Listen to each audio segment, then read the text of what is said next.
ایک پہلوان کشتی کے فن میں بہت زیادہ ہوشیار تھا۔ وہ کشتی کے 360 داؤ جانتا تھا، ہر روز ایک داؤ سے کشتی لڑتا تھا۔ وہ اپنے ایک شاگرد پر بہت مہربان تھا، اس کو 359 داؤ سکھا دیے، صرف ایک داؤ نہیں سکھایا، اور اس کے سکھانے میں ٹال مٹول کرتا رہا۔ اس کا شاگرد کشتی لڑنے میں بہت ماہر ہو گیا، ہر طرف اس کی شہرت پھیل گئی، کوئی پہلوان اس سے مقابلہ کرنے کے لیے اکھاڑے میں نہیں آتا تھا۔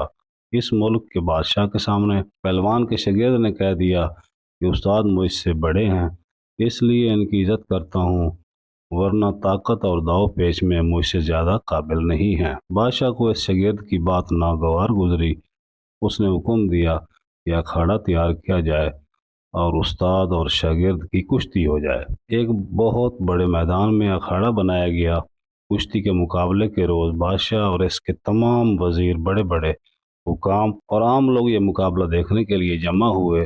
دوسرے شہروں کے بڑے بڑے پہلوان بھی کشتی دیکھنے کے لیے آئے۔ پہلوان اور اس کا شاگرد دونوں اکھاڑے میں اترے۔ شاگرد اپنی طاقت کے گھمنڈ میں مست تھا اور ہاتھی کی طرح جھوم رہا تھا۔ استاد سمجھ گیا کہ شاگرد کے جسم میں اس سے زیادہ طاقت ہے۔ جب کشتی شروع ہوئی تو استاد پہلوان نے وہ داؤ لگایا جو اپنے شاگرد کو نہیں سکھایا تھا، اور شاگرد اس داؤ کے توڑ سے ناواقف تھا۔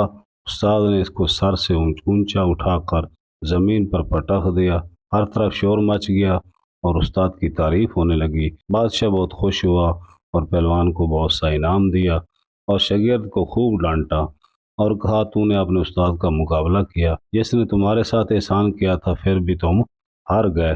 شاگرد نے جواب دیا، بادشاہ سلامت طاقت میں استاد میرا مقابلہ نہیں کر سکتے، مگر انہوں نے ایک داؤ مجھے نہیں سکھایا تھا، اسی داؤ سے مجھے ہرا دیا۔ استاد بول اٹھا، اسی دن کے لیے میں نے وہ داؤ روک رکھا تھا اور تجھ کو نہیں سکھایا تھا، کیونکہ عقل مند لوگوں نے کہا کہ دوست کو اتنا طاقتور نہ بناؤ کہ اگر کبھی دشمنی پر آمادہ ہو تو تم کو نقصان پہنچا سکے۔ دوستو، یہ تھی ہماری آج کی کہانی۔ پسند آئے تو لائک اور شیئر کریں اور ہمارے چینل کو سبسکرائب کریں۔